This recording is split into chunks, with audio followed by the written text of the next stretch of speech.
Mahardika ing tias ing kamardikan. Rahayu Rahayu ingkang samya pinanggih. Nugroho miwasih wilasaning Gusti mugi tansah kasarira dumateng kita sami. Ngaturi sugeng dalu sarta sugeng pepanggihan kalian kula warga ageng Sandiwara Ketoprak Wahyu Manggala. Ingkang dipun pimpin panjenenganipun Bapak Mogol. Kanthi alamat Desa Tanjung Sari, Kecamatan Jakenan, Kabupaten Pati Bumi, Minatani.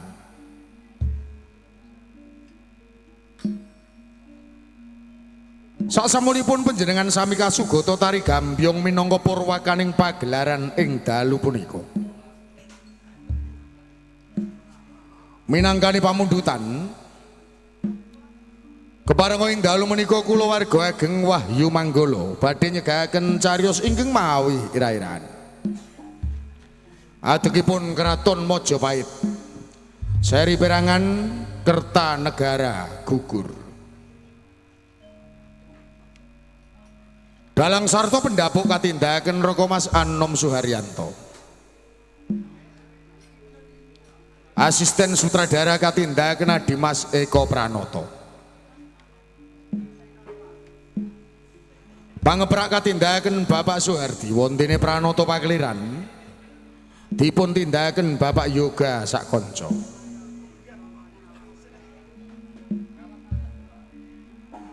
Tata dekorasi katindahaken Bapak Sutarto ingkang dipun biyantu anak Mas Alek Rasmijan. Teknis tata lampu katindahaken Dimas Budiono Batak. Lekting katindahaken Dimas Ladu Aldiansah. Wontene Pangrengga Busana. Dipun tindahaken Dimas Agus Wijanarko.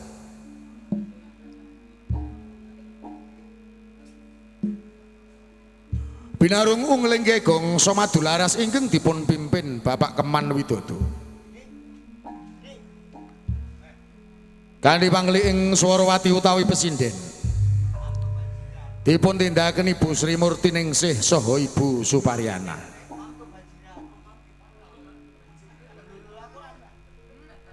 Pranoto gending katindahaken Dimas Hadi Prayitno. Wontene Wiraswara katindahaken Bapak Miranda saha Dimas Bagus Edi Mahesa. Musik campursari katindahaken Dimas Ari Sempru. Raka Mas Edi Watono sarta Dimas Udin Galdowo.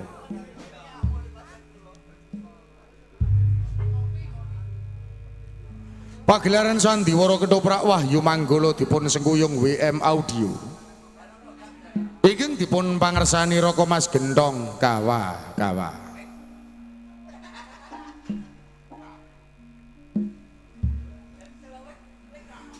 Wontene para paraga ingkang badhe maragani cariyos ing dalu punika. Sepisan gambaraken wonten ing Kraton Singasari. Prabu Kertanegara ing dalu menika kaparagani Raka Mas Judek Prakoso.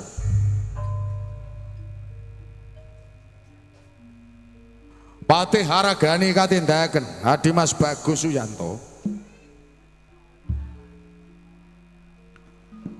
Juru tembung Arya Wiraraja kaparagani Bapak Begek Ari Warsito.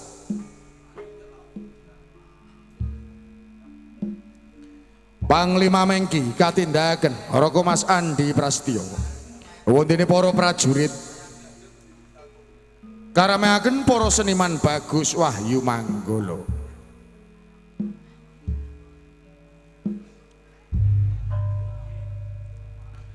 Atekan salajengipun nggambaraken wonten ing gelang-gelang Kediri.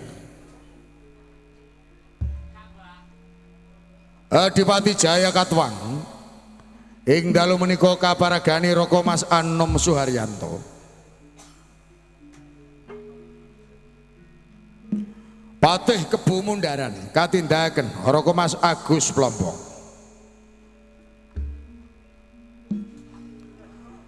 Raden Jaran Goyang katindakan Dimas Abdul Sutopo.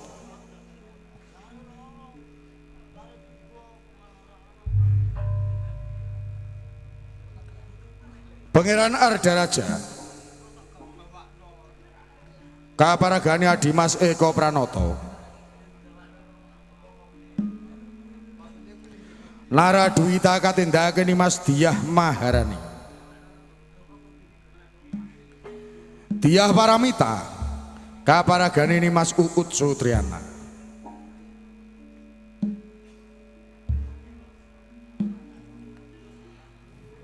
Nyai Arya Wiraraja ing dalu menika kaparagani Mbak Ayu Sri Poncowati.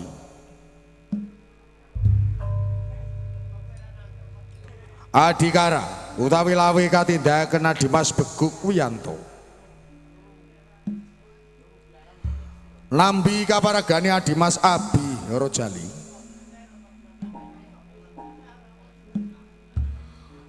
Senopati Wirandoko dipun paragani Dimas Kipli Santoso. Wondene Raden Wijaya katindaken Dimas Bagong Sutresno. Dewi Trubali dipun paragani Mas Menik Widyawati. Gayatri katindaken Mas Tata Wulandari. Repat utawi dagelan ingkang badhe nglipur manah panjenengan sami. Katindaken trio pelawak Wahyu Manggolo, Cak Sendor, Dimas Rokim sarta Bapak Mogol. Mban katindaken Siji Arum Somplak kabiyantu Siswak Indah Kalola. Mekaten kala wau para kadang budaya Sutresna. Menggah para paraga ingkang badhe maragani cariyos ing dalu punika. Ita sagutrah kula warga ageng Wahyu Manggolo. Namung ngaturi sugeng lenggah sarta sugeng hamreksaning ngantos titi purnaning pagelaran. Dun dun.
Agung adiluhung ketoprak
Soko Asye Sang Hyang Witiwasa kang tumanduk Raja Singasari satemah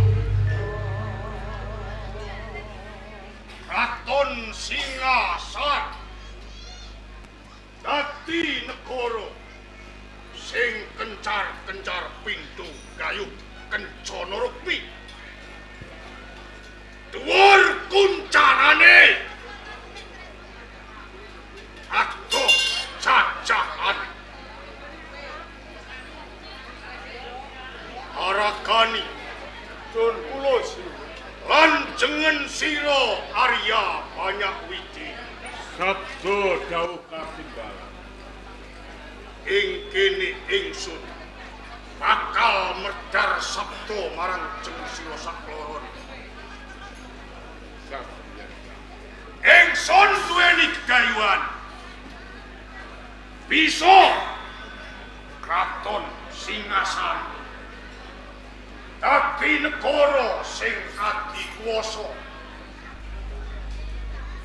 lan bisa ingsun pinangka dadi ratu kang Abebala Raja lan ingsun ngersakake ing sangat iki ingsun ngersakake ngelar jajan lan saka karep ingsun jajan ing Raja Singasari aja amung-amungake ana ing tanah Pulo Jawa yen bisa Pulo Jawa kula kanthi kuwi Aragani lan kowe Arya rikala semana panjenenganku wis utusan karo kebuan abrangkeng supaya lumarap ana ing Bandar Pamalayu lan Swarnabu mula ing papan iki ingsun mbutuhake tambahing prajurit kang sak oke tambahing pusaka kang sak oke kang supaya apa sing dadi panjangan ingsun bisa kasembatan lan kuwi mbutuhake ragat kang ora sethithik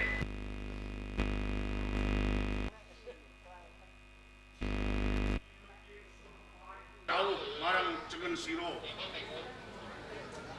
upa cara sada mengeti marang leluhur ing Singasari tak anggap iki tanpa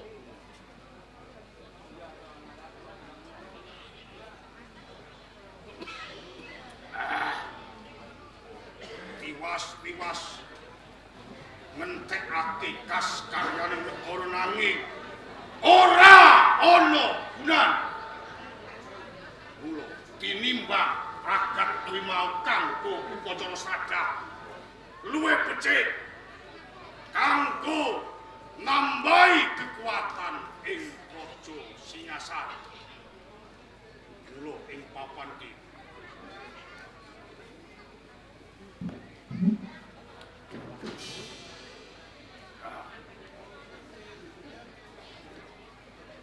aku atas nama Ratu Singasari Kertanegara mutusake upacara sada bakal tak pilah kula kanthi kuwi Patih Aragani nun kula sipun ening jeneng sira pinangka dadi batal wakil ingsun mundhut tetimbangan lamun to ingsun ngilangake upacara sada kira-kira kepiye menawi kula badhe nalugyan menapa ingkang dados lekasipun sinuwun papi mila saking menika kula badhe suwung ngersa panjenengan dalem kowe sarujuk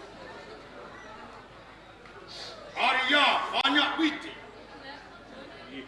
Rening jengen sira uga kalebu saka guru ana ing kraton Singasari. Mula tak jaluk kanthi panegelem jengen sira urun-urun rembug bab perkara iki. Mungko penemu ira Sinuwun Prabu Kartanegara. Keparno kula badhe nunjuk atur dening atur kula lepat nyuwun bumi pangapunten. Yo. Yen to ngersa dalem badhe ngicalaken upacara sradan. Kula ingkang boten sarujuk, ora sarujuk. Jon apa dasar lan pawatanmu nganti kowe ora sarujuk? dasar lan pawatan sampun matur. Wiwit jo majujo, wiwit turun maturun ing Praja Singasari. Yengi bab upacara sadah menika saben pendak setunggal warsa pisan. Menika tetep dipun lestarekaken. Yo, Sinuwun Prabu Kertanegara. Arya banyak wijekwi. Yen panjenengan kalimput ing penggalih, kula ingkang wajib ngimutaken. Kamangka jeneng nami upacara sradan. Menika kangge mengeti dhateng para leluhur panjenengan ingkang sampun murut kasedan jati. Kang tegesipun menika nyuwun dhateng panguwasipun Yang Widiwasa nyuwunaken pangapura dumateng para leluhur panjenengan.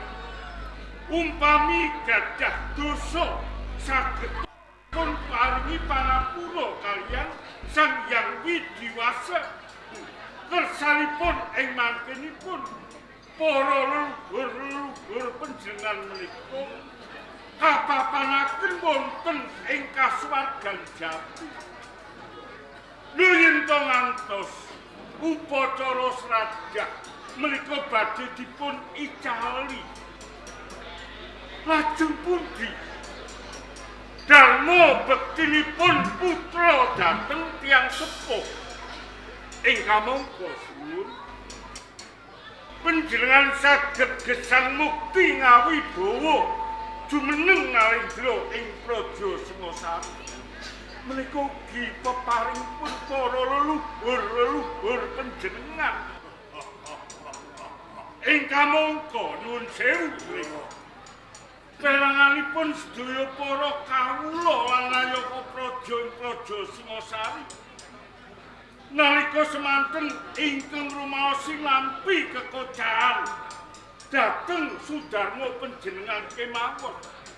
Saben pendak ngawontenaken Praja Singasari upacara sradan menika sami nyengkuyung sami paring sabiyantu uga nderek nyuwun dhateng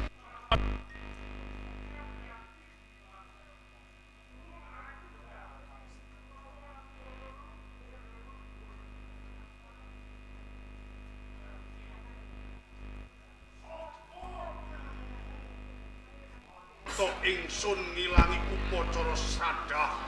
Tok anggep ingsun lali marang Purwoduksina, lali marang leluhur-leluhur. kados mekaten. Arya banyak wiji.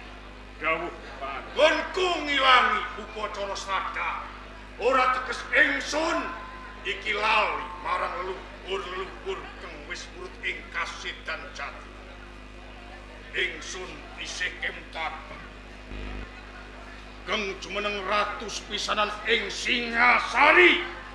Ora ana liya Uyut Kinarok kang rikala semono dadi ratu pisanan ing Singasari kanthi jejuluk Sri Rangga Rajasa amurweng bumi nanging nalika Buyut Kenaro jumeneng ratu ing Singasari. Singasari durung bisa kencar-kencar pindho gayuh kencana. Saknurute Buyut Kenaro keng jumeneng ratu ing Singasari.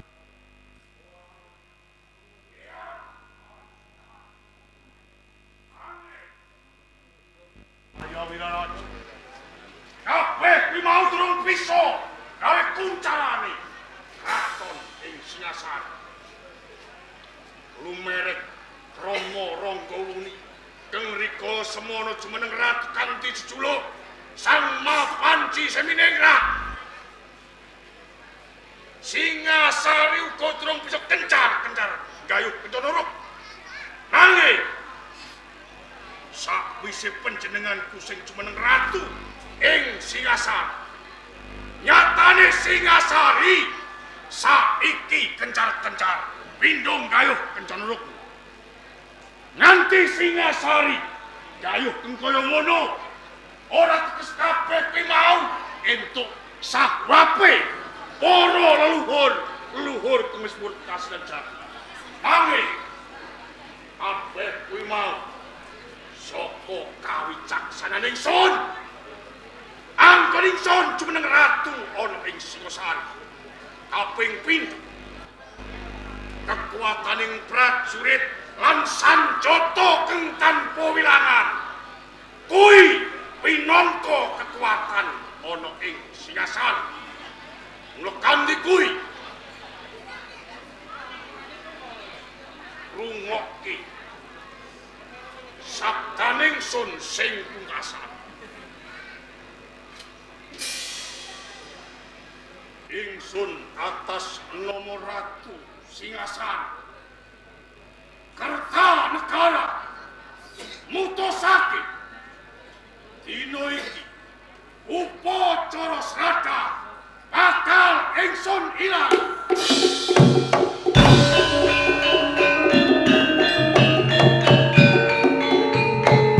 Sinuwun Prabu Kertanegara.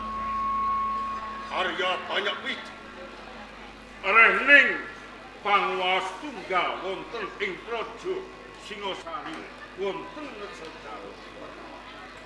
Kula ingkang abdi banyak pikir nggih Arya Wiraraja. Namung sakderma ngimutaken penggalih panjenengan. Dening sedaya kala wau panjenengan boten kersa dhahar dhateng atut kula. Nggih. Kantun nyumanggaaken dhateng Hanya kersa. saya datang.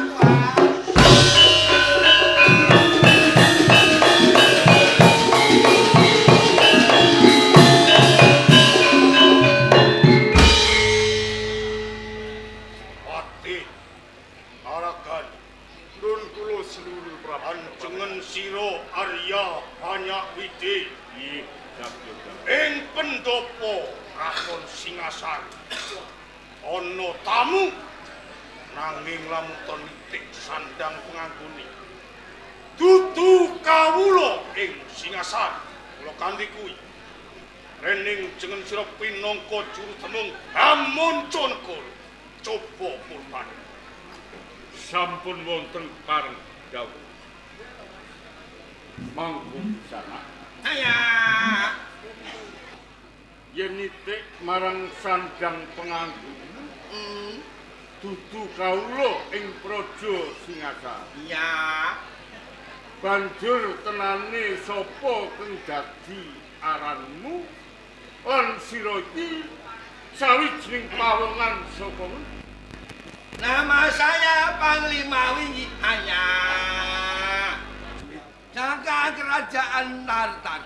Panglima Menki Ya, saka kerajaan Tarta. iya hanya Banjur nganti munggah ing pendopo Kraton Singasari. Ana wigati saya mau bertemu dengan Raja Singasari. Hanya Sang Prabu Kertanegara hanya. kaya ngono ya. yen pancen pratilamu kaya ngono diprayogake luwih. Hai. Sinuwun Prabu Kertanegara. Arya banyak wi. Manut pratelanipun menika ingkang nami Panglima Menki. Panglima Meng. Menika saking negari Tartar, saking negari Monco. Dening piyambakipun minggah wonten ing Pendhapi Agung Kraton Singasari. Ing ujug namung saperlu kepengin pinanggih dhateng ngeso panjenengan dalem sinuwun Prabu Kertanegara. Yen pancen kaya ngono sawendo sabda. Islam Apa bener jenengmu Panglima Meng? Ya.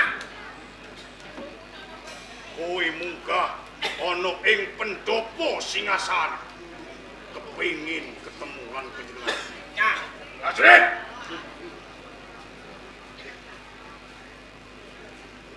Jur opo wikati? Hanya apa kamu ya namanya Sang Prabu Kertanegara dari kerajaan Singasari hanya Pancen ora luput ingsun ratu ing Singasari. wah saya memang diutus dengan Raja ya Kaisar Ubaikan supaya datang ke Singasari hanya ketemu sama Sang Prabu Jaya Kertanegara hanya Yen wis ketemu jur opo wigati? saya apa ya diutus Diperintah. saya diperintah Kowe iki jane Cina saka ngendi kowe iki? saya Cina saking ngening Yen pancen kowe diperintah keng supaya ngaturake nau. kula diperintah Sopo enggal ati? nah paling nawala dumateng Sang Prabu Kertanegara hanya Kaporo ngarsa yen pancen.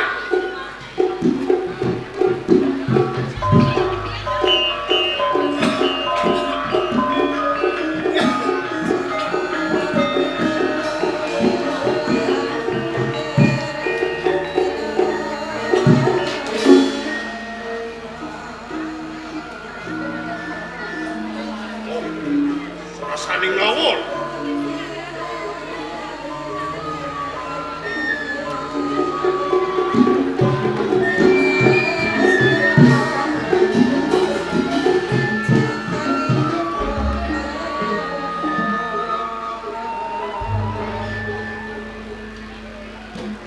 Singasari kudu teluk karo kerajaan Tatar.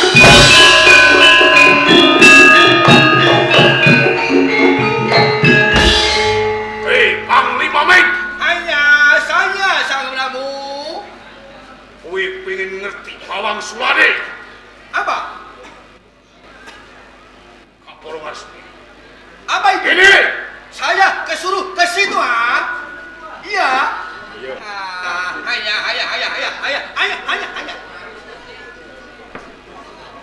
Dodok. Dodo itu apa? Jongkok, Jongkok. duduk. Jongkok. Dongkok. Dodok. Dodok. Duduk. Saya tidak beda. Pengen ngerti Bawang Iya, Sulade? iya Sang Prabu. Aduh, apa ini? Wah, saya sudah mandi, kok kamu mandiin sih? Hanya. Sautoro, kowe bali ing kerajaan Tatar. Kondo karo Kaisar Kubilai Khan. Lamun ratu ing Singasari ora bakal teluk ing pengarepane Kubilai Khan.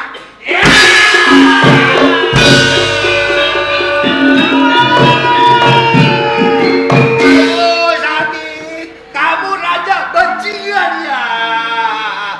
Telinga saya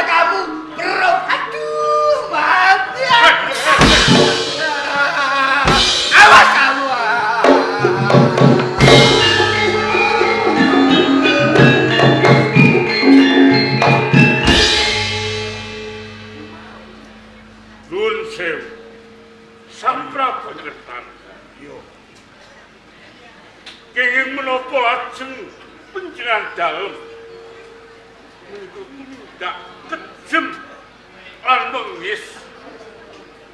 Ingkang mongko nyuwun sewu.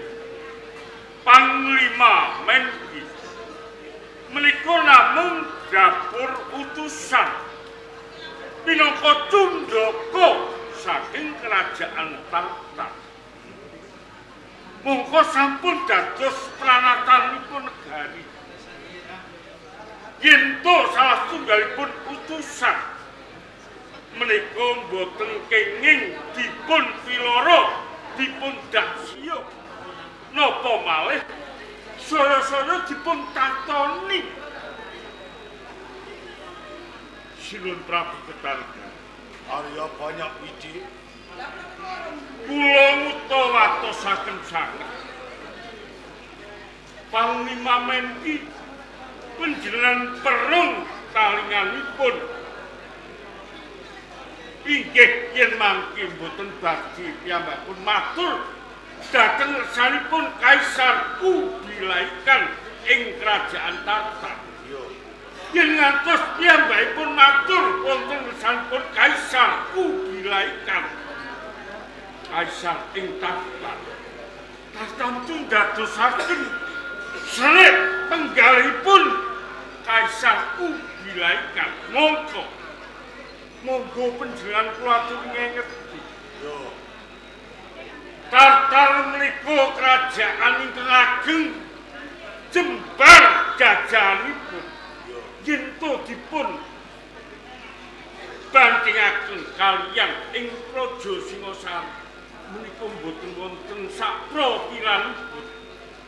Yen ngantos wonten dukanipun Sang Kaisar Kubilaikan ing Tartar, menapa boten badhe nuwuhaken perang antaripun Singasari lan Kerajaan Tartar. Mila saking menika sinuwun, mbok inggih panjenengan menika salah setunggalipun Narendra Kedah ingkang wicaksana yen ngantos dumados perang Tartar kaliyan ing Singasari. Lajeng kados pundi panandhangipun sedaya para nayaka praja lan kawula ing kerajaan Singasari. Arya banyak wiji.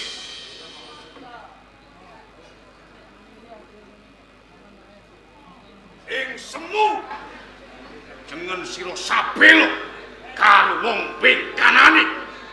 Saya konmu matur ana ing sane panjenengan ingsun. Ing semu kowe gawe tikes atining para kawula ing Singasari. Lan gawe bombong atine musuh. Arya banyak wiji. Sing kudune kowe iki rumangsani. Sapa kowe, jengen sira ing Singasari. Iki amung juru demung Naya Patmi, juru demung Amonco Negara. Nanging jengen sira wis wani gunakake wewenang kanggo bantah marang panjenengan ingsun. Wiwit ingsun mutusake ngilangi upacara sagah jengen sira ora sawujud. Kaping 7 nalika ana utusan saka kerajaan Tartar kamangka jengen sira wis ngerti dhewe surasaning Nawala. Lamun to aku kudu telu ana klamakaane Kaisar Kubilaikan. Ayo kene jengen sira ora sabiyantu karo kawula ing Singasari malah kapur. Ing semu jengen sira mbelani karo wong bengkanan. Mula kanthi kuwi senajan to dadang ora tulisane ati iso maca. Yen tonggonmu ceciklu ana ing Singasari ora terus lair lan batin. Mula Arya banyak wiji. Ening jeneng sira ndak anggep saklintir kawula sing bakal ngrendet-ngrendeti rancaking pemerintahan ing Kraton Singasari. Mula iki ingsun atas nama ratu ing Singasari bakal gunakake wewenang ingsun wiwit dina iki palungguhan juru temung Hamonconegoro tak jabal.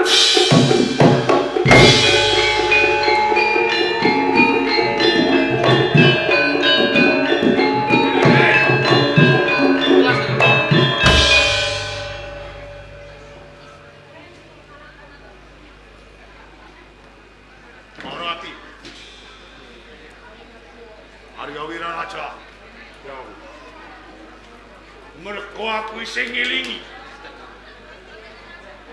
lapetmu tumrap negara ing Singasari isih ana kawelasan kanggoku sakwise pangkat juru temung Hamonconegoro tak jabel dina iki jeneng sira bakal tak sebatake ana ing Kabupaten Sumenep dadi bupati ning Sumenep.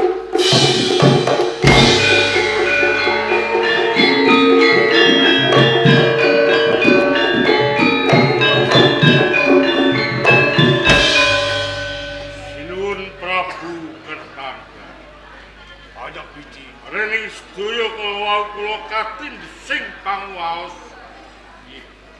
sedaya dawuh pangandika panjenengan badhe kula estakaken nanging mbok bilih mangke Praja Singasari wonten kedadosan menapa kemawon tunggak waru kula boten badhe melu Singasari tanpa kowe mlaku raja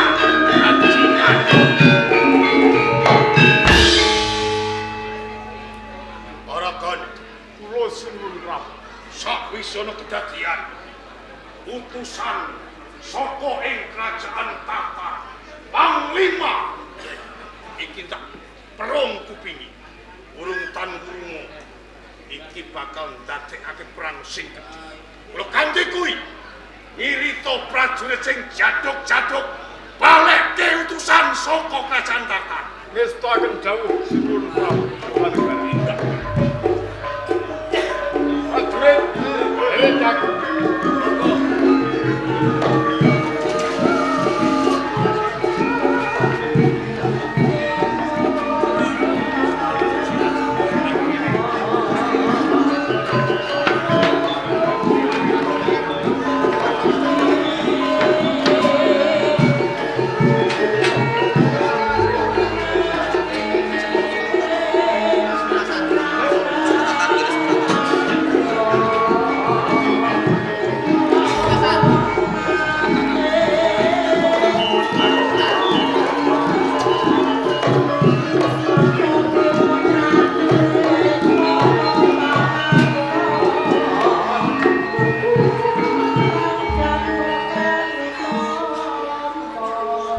Paman Arya Wiraraja, pangapunten ingkang kathah mbok bini.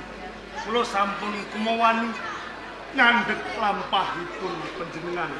Nanging paman, menawi kula nitik anggen panjenengan lumampah sumengko pengawak bojro kados wonten perkawis ingkang panjenengan penggalih paman.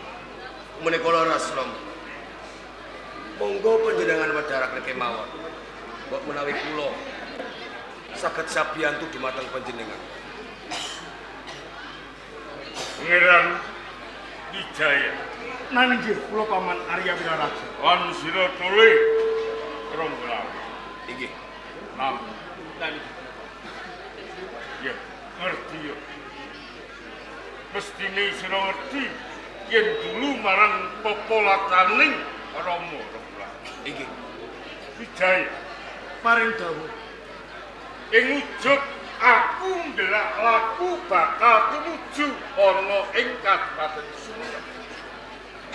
Menawi kados ngaten panjenengan badhe nilaraken wonten ing Praja Singasari. Ora kelu. Merga lagi wae ing Praja Singasari iki ana kedadian kang ora ndak kepenginake banget bisa jroning Sinuhun Prabu Kertanegara nanakake Puswana Nagri iki kang dirembuk bakal nyusun kekuatan kepengin ngelar jajahan. Nah, kanthi kuwi mergo yen to negara bakal ngelar jajahan kuwi mesti nggunakake tambahing prajurit iki mesti nggunakake prabiya kang luwih dening kados ngaten iki. Lah saka kersane Sang Prabu Kertanegara rene nggunakake prabiya sing luwih dening gedhe. Lah jur kanthi upacara sradah mengeti para leluhur-leluhur sing wis murut kasedan jalu iki bakal dilangake dianggep yen to prabiya iki kangge mengeti upacara sradah iki ora migunani. Lah iki kabeh para kawula padha sarujuk ning paman sing ora sarujuk Wijaya jalaran apa? Mergo wiwit jo majujo menawa iki wis dadi paugeran ora wedrah ana ing Praja Singasari yen to saben tahun sepisan ngepasi tanggal 1 Suro iki kudu mengeti upacara sradah. Ewa semono nggon ngemutake penggaliing Sang Prabu Kertanegara iki ora ditampa kanthi becik ning dianggep aku iki mepalangi apa sing dadi kesaling Prabu Kertanegara. Sareng kula midhangetaken sedaya pangandika panjenengan Paman Arya Wiraraja. Sedaya kala wau tatanan wonten ing Praja Singasari. Wedal menika wonten owah-owahanipun. Mila kanthi menika kula suwun kanthi sanget dumateng panjenengan ampun nilaraken wonten ing Praja Singasari. Sedaya kala wau saged dipun rembag Paman. Apa meneh teng angka loro ana kejadian teng kurang prayoga. Jroning Piswana Agung ing Praja Singasari iki ana tamu utusan saka manca negara saka ing kerajaan Tartar teng aran Panglima Menti. Iki pinangka duta utawa utusan supaya ngaturake Nawala kunjuk ngersa dalem Sinuhun Prabu Kertanegara. Ingkang mungko jroning Nawala iki wis nyebutake yen to ing kerajaan Tartar iki tenane membutuhake rempah-rempah saka tanah Jawa. Ing kono dianggep yen to Kaisar Kubilai Khan iki dianggep bakal jajah ning Singasari. Dianggep Singasari iki kudu teluk marang kerajaan Tartar. Nganti utusan Panglima Menti iki mau diperung talingane, diperung kupinge. Cukup. Ing kono pun paman go ngemutake marang penggaling Sinuhun Prabu Kertanegara. Ewa semono dianggep yen to pun paman iki mbelani wong-wong saka manca saka negara Tartar. Nganti kaweca sabda dawuh pangandikaning Sinuhun Prabu Kertanegara. Yen kalungguhan iki palungguhaning pun paman pinangka demung amanca negara iki dipojok kabara. Kalungguhan iki pun paman sebratake ana ing Kadipaten Sumenep supaya jumeneng pinangka bupati ing Sumenep. Mula Paman Arya Wiraraja. Kula suwun ganti sanget dumateng panjenengan, Pak. Panjenengan ampun nilaraken Praja Singasari. Wiwit alit ngantos dewasa. Panjenengan inggih golowentah dumateng kula. Panjenengan pinangka dados pamomong kula.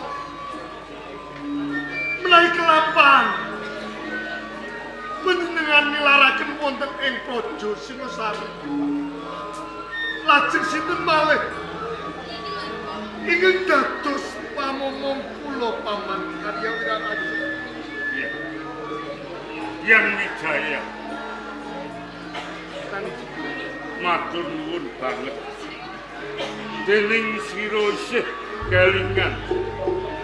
Sira wiwit cilik nganti dewasa kang glowentah ora liwat.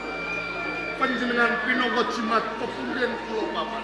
Sira ing Praja Singasari mung sak derma putra mantu. Mekaten inggih. Mula kanthi Wijaya.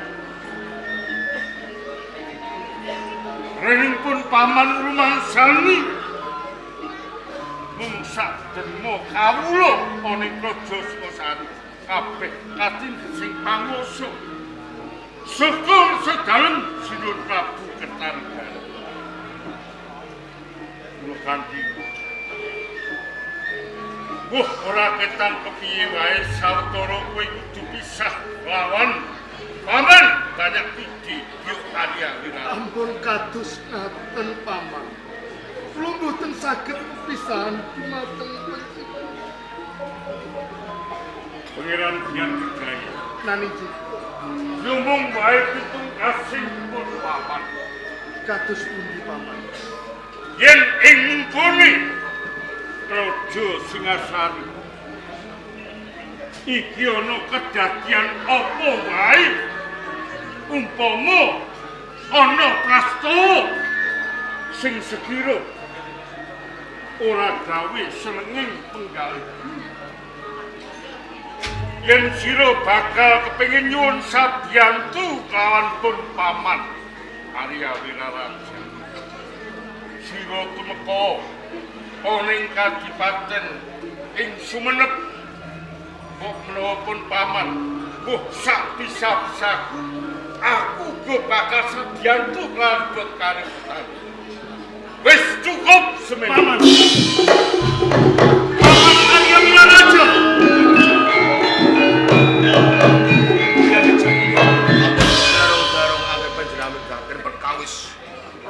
Arya Wiraraja. Sedaya kala sabda panangganing Ratu Dartan Kulawali. Tiyang sepuh kula menika mboten wonten napa-napanipun. Kaliyan Ratu wonten ing Singasari. Raden Ijen, Kakang Nambi. Paman Arya Wiraraja sampun mitungkas kaliyan panjenengan. Menawi to ing mangipun panjenengan betahaken sabiyantunipun Paman Arya Wiraraja. Paman Arya Wiraraja tasih saged bantu kaliyan panjenengan. Kakang Lawe Inggih kula Dian. lan panjenengan Kakang Nambi. Menawi kelampahan Paman Arya Wiraraja nilaraken wonten ing Praja Singasari. Badhe dipun beta wonten pundi Praja Singasari, Kakang?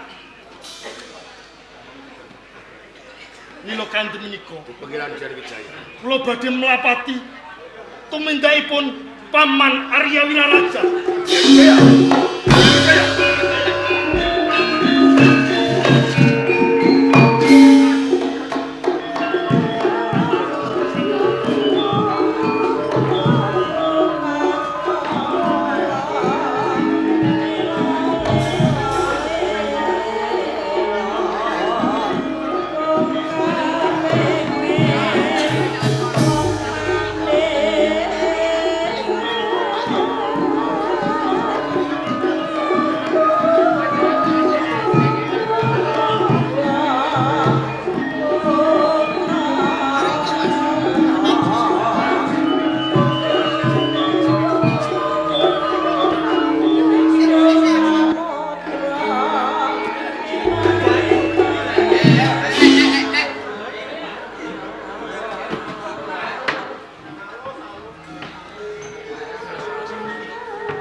Masih utuh. Masih utuh. Semuanya siap siaga ya. Apa? Saya Nalika. Hah? Apa? Nalika. Nalika apa? Nalika itu apa? Saya naik ke Singasari. Naik Singasari. Saya ketemu sang Prabu Kertanegara. Lalu? Saya kuping saya dipotong. Dipotong. Saya lari. Lari. Terus ke sini.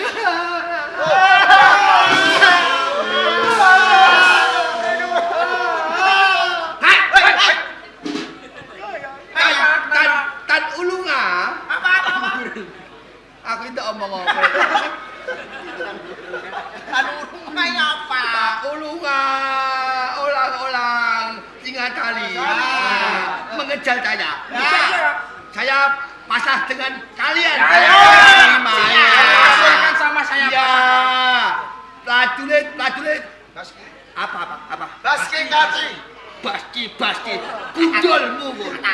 Panglima.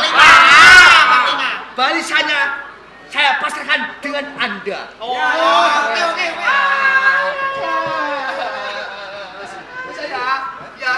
Ya. Aku mau pulang ya. Maski Katri, Syako Makaryo, Ngesti Sanjoto Lumaksono Magito. Tanjo!